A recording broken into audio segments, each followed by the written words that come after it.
Ken Wyatt from 44 North is going to talk to you a little bit about his experience.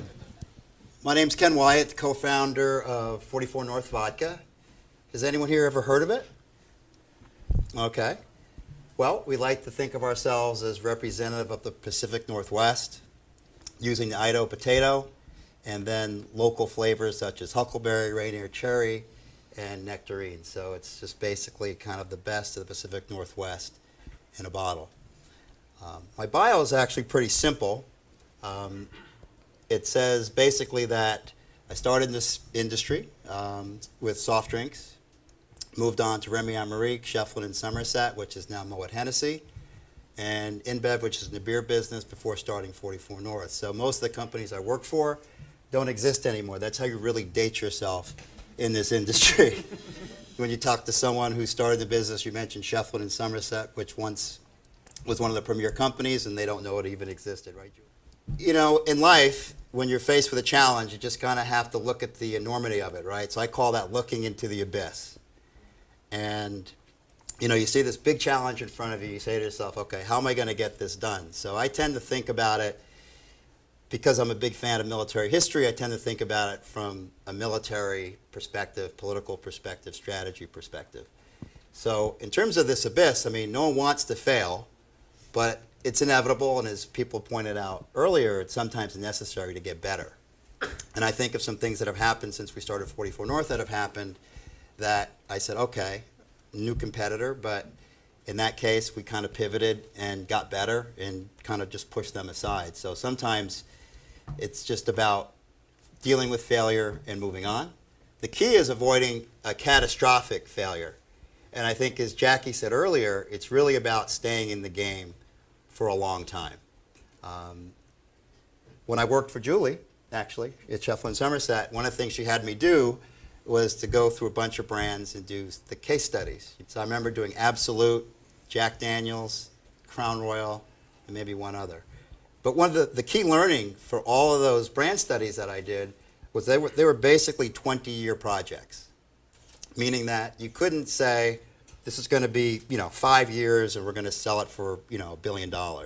You really have to start out thinking about it as a marathon, not a sprint. So you've got to look at things over 20 years of progress. And I think that's one of the biggest problems or issues that people face, is that they think that they're going to get rich quick. It's not like that. Look at how I'm dressed. Been at it 15 years.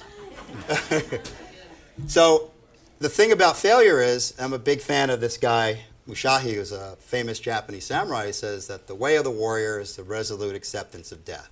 You can't be a very good soldier if you're afraid of dying. You're not going to be effective. You're not going to be a very good entrepreneur until you've accepted that. It doesn't mean that you're looking for that, but it means basically you're saying, okay, what's the worst that could happen? I could sleep on the street. I could mortgage my house. And in my case, some of those same things. I had to decide, okay, I could fail. But then you move on.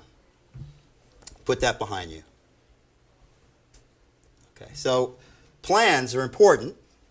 Once again, I look at it from a military perspective, but since we're here in Brooklyn, I use the Mike Tyson quote as well. But von Moltke, who is a genius of military strategy, says, no plan survives contact with the enemy.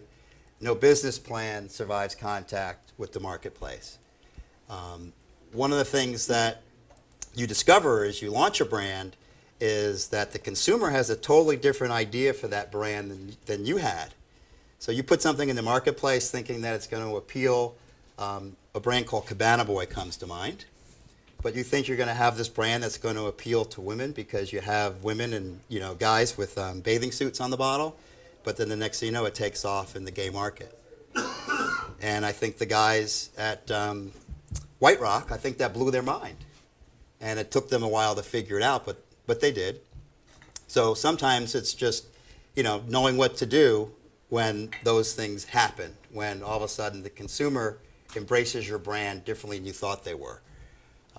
So it's good to have a plan. It's good to stay on track, but you also have to know when to pivot. In our case, it's kind of an interesting story. We started out with an idea to take this potato vodka from Idaho and infuse it with something that would sit in the bottle. So we said, hey, we'll get this to work, no problem. And guess what? It didn't work. But we had $100,000 in glass bottles that were just sitting around, really nowhere to go. So I called my business partner and I said, I have an idea. What's that? And I said, it's 44 North, Huckleberry Vodka. Idaho potatoes and huckleberries. And I said, guess what? Let's just get rid of the glass. We could sell, a couple thousand cases, and, we'll move on. We'll quit. Well, we put it out there, just thinking that it was just going to be kind of a way to get our money back on the glass. And here I am, 15 years later, with a very successful regional brand. So these things do happen. Sometimes it's not what you plan, but it's just embracing that opportunity when it does. And we saw what was happening, and then we said, okay, let's feed this beast. We had some other ideas on the plate, but this is the horse that we decided to bet on. Okay. So these are kind of my principles for how you do this. And no one takes this advice, by the way. But really, it's pretty simple in this business. You have to own your town. So no matter where you're operating, you have to be the guy or the girl, the brand in your area. Before you try to go to Broadway, do well in dinner theater in Secaucus, okay? But everyone wants to go right to Broadway and, as Jackie was saying earlier, sign the big contract. And, but it's all about getting those things done block by block, bar by bar, relationship by relationship. And I tell people that shoe leather is the most important resource that you have. So, it's great to have money, but it's better to have some good shoes, a backpack with samples, and an airline ticket to go somewhere and go see people. And that's where, if you hang out with me long enough, you'll hear a bunch of things all the time. And one of the things I say to people is, I'm going out to breathe on people. People are like, what do you mean by that? It's like, I think my breath's okay. But it's getting close to people and customers to build relationships, because this is a relationship business. So, that's where you find out what the customer is doing, what the consumer is doing with your product. So you've got to be out. This is not a laptop, email type industry, which is, like I said, why I'm a Delta Diamond and have 1 million air miles in the bank, because I'm out. And I wish I could stay home and do this, but you can't. Also, move quickly in this industry, meaning that, try things, see what happens. Try a new cocktail and say, hey, how will the consumer embrace this cocktail? If that cocktail doesn't work, you can just try another one and another one. So these are the things that you just need to do, just keep a fast tempo, a fast pace, be out in the market, moving around, seeing what's going on, seeing what your competition is doing, and just trying to outmaneuver them constantly. Think small, and we were talking, Dave and I, about a brand earlier. I won't name names, but they went out and they raised $25 or $30 million, and they were done in 2 years. But they hired, like 100 people, gave them laptops, no training, no process for success in the marketplace, no real commitment to doing things in the marketplace, and they failed. And then after they spent 25, 30 million, they were out trying to raise another 15 million. So, think small, hire the right people, not a lot of people. And I say avoid, I call them mercenaries, the people who just have, they've worked for every liquor company that's kind of ramped up and sold or gone out of business over the last 10 years. So, it's kind of, you might find good people there, but you might find a good person, someone who works for us, we found working in a nightclub. And he's a dogged guy, and he works the market.